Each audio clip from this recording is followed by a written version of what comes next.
नमस्कार, चतुर्दिशा टाइम्स में आपका स्वागत है। दवा और दारू।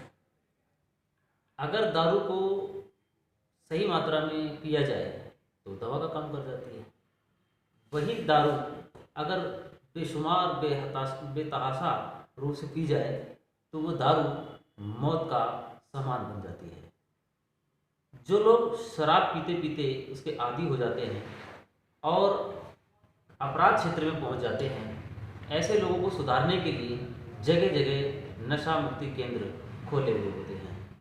आइए ऐसे ही एक नशा मुक्ति केंद्र में हम चलते हैं, डिटॉक्स वेलफेयर ट्रस्ट में, जहां पर हमारे साथ मौजूद हैं मयंक भारद्वाज जी। आइए उनसे बात करते हैं कि किस प्रकार से वो नशा मुक्ति केंद्र चलाते हैं और किस प्रकार की समस्याओं का सामना भी वो करते हैं। नमस्कार मयंक जी। नमस्कार जी। मयंक जी, जैसे कि नशा मुक्ति केंद्र आप चला रहे हैं जी। और आप भी युवा हैं, कैसे देखते हैं कि क्षेत्र में जो नशा झगड़ता जा रहा है, लोगों को कैसे देखते हैं आप? नशा आज की डेट में समाज के लिए एक बड़ी समस्या बन चुका है और नशे के चलते लोग अपने घर परिवार अपना समाज और खासकर युवा पीढ़ी जो नशे की गिरफ्त में डलती जा रही है, इसके चलते हमारे देश का भविष्य भी खतरे में है और ये क्राइम को नशा बहुत ज़्यादा बढ़ावा दे रहा है। कई जगह ऐसा है कि नशा बिक रहा है, पुलिस वालों को पता है और पुलिस उसको कोई रोकथाम नहीं कर रही। हम उसके खिलाफ एक्शन नहीं ले सकते क्योंकि इसके पीछे कई माफियाओं का हाथ होता है। तो हम उन लोगों को जो अच्छे घर परिवार से हैं उनको कम से कम नशा छोड़ के हम जीवन की सलाह दे सकते हैं कि नशे का आपका ज़िंदगी पे क्या प्रभाव पड़ रहा है और इसको छोड़ने का आपकी ज़िंदगी पे क्या प्रभाव पड़ेगा। हम उनको याद आते हैं, रखते हैं, समझाते हैं घर वालों की सहमति के साथ में। इस तरीके से हमारा नशा मुक्ति अभियान हम चलाते हैं। तो मयंक भाई, हम आपसे ये भी पूछना चाहेंगे कि जो बहुत सारे लोग जो है नशा मुक्ति केंद्र चला भी रहे हैं, जी। बड़ी समस्याओं का सामना भी करना पड़ता है। तो ऐसी कोई समस्या आपके सामने पेश आई हो जिससे आप बाकी लोगों को भी सजग करना चाहें, तो ऐसा कोई उदाहरण, ताज़ा उदाहरण हो या पुराना उदाहरण, तो बताइए। हाल ही में एक ताज़ा उदाहरण है मेरे पास में कि मेरे पास एक सदस्य आया था, उसके घर वालों ने उसे एडमिट करवाया था। उसी ने नंबर दिया था कि मैं इस जगह जाना चाहता हूँ। वो यहाँ पे आया, हमारे पास रहा, उसके घर वालों ने उसे भेजा नशे की समस्या से। उसके घर वाले बहुत परेशान थे, वो 15-15 दिन घर नहीं जाता था। उसके घर वालों के ही अल्फाज थे कि हम इससे बहुत परेशान है, इसको आप ले जाइए, इसको रखिए और इसको जो भी नशा छोड़ने के लिए, कि नशे की छुड़वाने की कोई मेडिसिन नहीं है, नशा के बिना उसको जो क्रेविंग होती है उसकी दवाई उसको दी जाती है डॉक्टर से कंसल्ट करके कि इसको ये दिक्कत परेशानी आ रही है, उसके लिए दवाई दी जाती है। पर जो वो उसका जो मानसिक खिंचाव है वो खत्म नहीं करती। मानसिक खिंचाव खत्म करने के लिए उसको समझाना पड़ता है। समझाना एक दिन का खेल नहीं है। अगर किसी की मानसिकता नशे के प्रति उसका आदी हो चुका है तो उसको मानसिकता बदलने में समय लगता है। तो जब वो आया था, उसके घर वालों ने उसे एडमिट करवाया, तो यहाँ पे हमारे पास फाइल में हम सारी फॉर्मेलिटीज़ करवाते हैं। इसमें लिखवाया होता है कि अगर यहाँ से भागने के दौरान या कुछ पेशेंट कुछ दुर्घटना करने का प्रयास करता है या कर लेता है तो उसमें संस्था की या स्टाफ की कोई जिम्मेवारी नहीं होगी। तो उसने ऐसा ही करा। वो स्टार्टिंग के दिन थे, शुरुआत के उसकी, वो आया था और उसने यहाँ पे आके सिलेंडर फाड़ने की कोशिश करी, भागने की। किचन में जबरदस्ती घुस के सिलेंडर फाड़ के रात के 2-2:30 बजे का तकरीबन समय था। 11 तारीख की बात मैं आपको बता रहा हूँ, 11 फरवरी 2023 की। उस दौरान और मेंबरों ने और जो सदस्य थे यहाँ पे जो अपने इलाज के लिए आ रखे हैं और उनके घर वालों ने भेज रखा, उन्होंने उसे रोकने की कोशिश करी। वो जब वो नहीं माना तो उसके साथ उनकी हाथापाई हुई और कुछ उसके चोटें लग गई। फिर उसकी मैंने दवाई पट्टी करवाई और उसको 2 दिन पहले उसके घर वाले लेके गए। उस टाइम पे मैंने घर वालों को उनको पहले ही कम्युनिकेट कर दिया था, बता दिया था कि ऐसे ऐसे आपके भाई ने प्रयास करा और ऐसे ऐसे उसके साथ में दुर्घटना हो गई, हाथापाई हो गई, उसकी थोड़ी चोटें लगी, उसका मैंने दवाई पट्टी करवा दी। नहीं तो वो खुद भी मरता सिलेंडर फाड़ने के प्रयास में और उसकी जान के लिए खतरा हो सकता था। तो ऐसे में हाथापाई के दौरान थोड़ी सी वो चोटें लगी और उसके बाद में उसने यहाँ पे कई तरीके की बातें की कि मैं नशे के चक्कर में मैं जेल जा चुका हूँ, मैं मर्डर कर चुका हूँ, मेरा भाई क्राइम ब्रांच में है, वो मेरे को कुछ ही समय में निकाल लेता है। और उसके बाद जब वो चला गया यहाँ से, उसका भाई उससे बिल्कुल सही अवस्था में लेके गया है, यहाँ पे फाइल पे हमारे पास साइन करके डिस्चार्ज के टाइम पे। उसके बाद रात में तकरीबन जाने के 3 या 4 घंटे बाद मेरे पास कॉल आती है कि मैं सेंटर बंद करवा दूंगा, तेरे को बंद करवा दूंगा, किसी भी झूठे केस में फंसा दूंगा, तो हमें जानता नहीं है, स्पेशल सेल में है हम, और ये वो भी मेरे को धमकी देता है कि मैं मर्डर कर चुका हूँ। इस तरीके की मेरे को धमकी बड़े कॉल्स आए कि हम सुबह मेरे पास आ रहे हैं। तो ये सब आपको होता रहता है। जो नशेबाज या उसके नशेबाज को बिगाड़ने में अगर सबसे बड़ा अगर कोई किसी का हाथ होता है तो उसका होता है परिवार का, जो उसको नकारात्मक रूप से सहयोग करते हैं। तो यही समस्या इस तरीके की आती रहती है कि पेशेंट इस तरीके की हरकत करते हैं क्योंकि वो नशे के इतने ज़्यादा आदी हो चुके होते हैं कि उन्हें यहाँ से निकल के नशा करना होता है। हम उसे थोड़ा सा रोकने का प्रयास करते हैं कि रुक जाओ रुक जाओ रुक जाओ, फिर भी वो नहीं मानता, तो घर वालों को कम्युनिकेट कर दिया जाता है कि ये यहाँ से ऐसी ऐसी बात है, आप एक बार बात कर लीजिए, आके मिल लीजिए। बट कोई अगर ऐसा इंसिडेंट होता है जिसमें दूसरों की जान जोखिम हो, तो उन्होंने अपने बचाव के लिए थोड़े बहुत हाथापाई करी और हमने उसे रुकने रोका, जिसके दौरान उसे मामूली सी चोटें लगी। तो इस मामले में आपने कोई पुलिस को इन्फॉर्मेशन दी या कोई लिखित में कोई कंप्लेंट वगैरह भी की है? मैं यहाँ पे अवेलेबल नहीं था जिस टाइम मेरे पे धमकी भरा कॉल आया, मैंने यहाँ से एप्लीकेशन लिखवा के लड़के को थाने में भेजा गया, पर पुलिस वालों ने कंप्लेंट लेने से मना कर दिया। बोले जिसने कंप्लेंट भेजी है उसको बुला के लाए आप।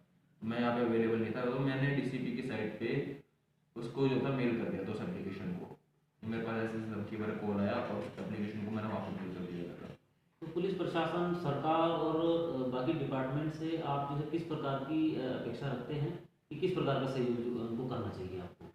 मैं तो यही चाहता हूँ कि जो भी यहाँ पे नशा बिक रहा है, सबसे पहले तो नशा को कंट्रोल करना चाहिए। जो नशा बेच रहे हैं उन माफियाओं को, सट्टा हो गया, नशा हो गया, इस कारोबार को अगर बंद कर दिया जाएगा तो हमारे जो है इतना एक्टिव रहने की ज़रूरत ही नहीं पड़ेगी। सरकार अगर एक्टिव हो तो हमें इस तरीके के सामाजिक कार्य करने की ज़रूरत ही ना पड़े।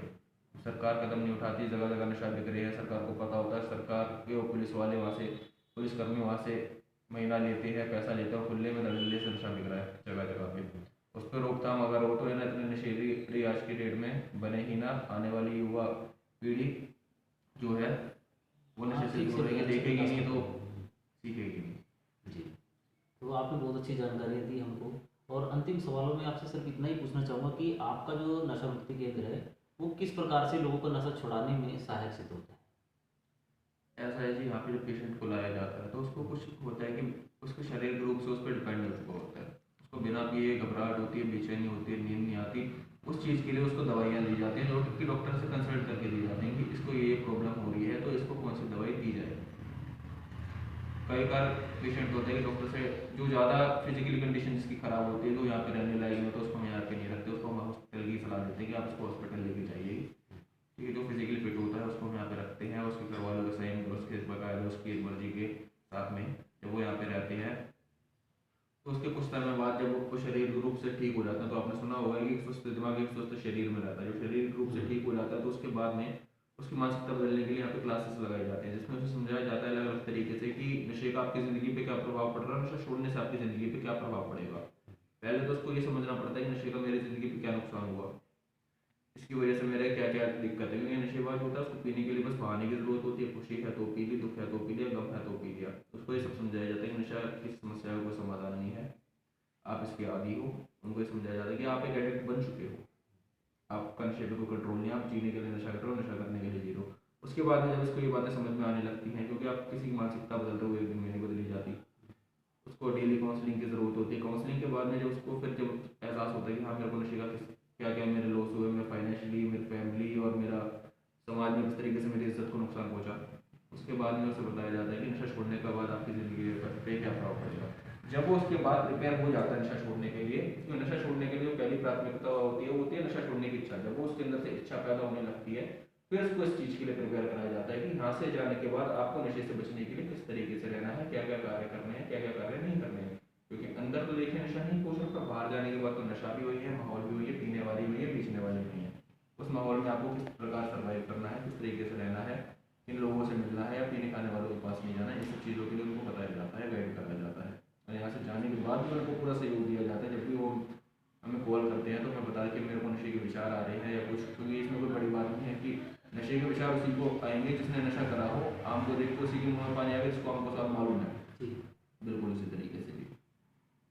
तो कई बार नशा केंद्रों से कुछ जो है शातिर अपराधी टाइप के लोग हो जाते हैं, वो भागने का प्रयास भी करते हैं, और भागने के प्रयास में कई ऐसे ऐसे दुर्घटनाएं भी हुई हैं जिसमें नशा मुक्ति केंद्र के संचालकों की हत्या तक कर दी गई और इस तरीके के हुए हैं। तो ऐसे जो अपराध हैं उनकी पुनरावृत्ति ना हो, उनका और बढ़ावा ना मिले, तो उसकी रोकथाम के लिए आप बाकी नशा केंद्रों को क्या सलाह देना चाहते हैं?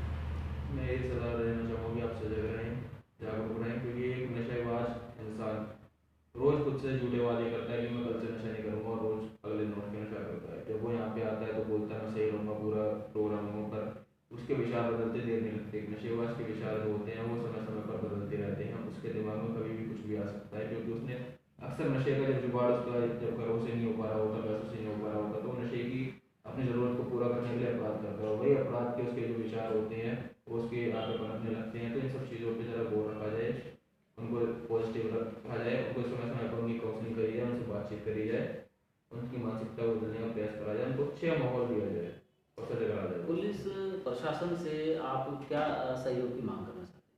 मैं यही सहयोग की मांग करना चाहूँगा कि ऐसे अपराधियों को जो नशे से पीड़ित हैं, जो पेशेवर अपराधी नहीं है, बस नशे की वजह से अपराध के जिस नशीले गए हैं, उनको एक अपराधी की नज़र से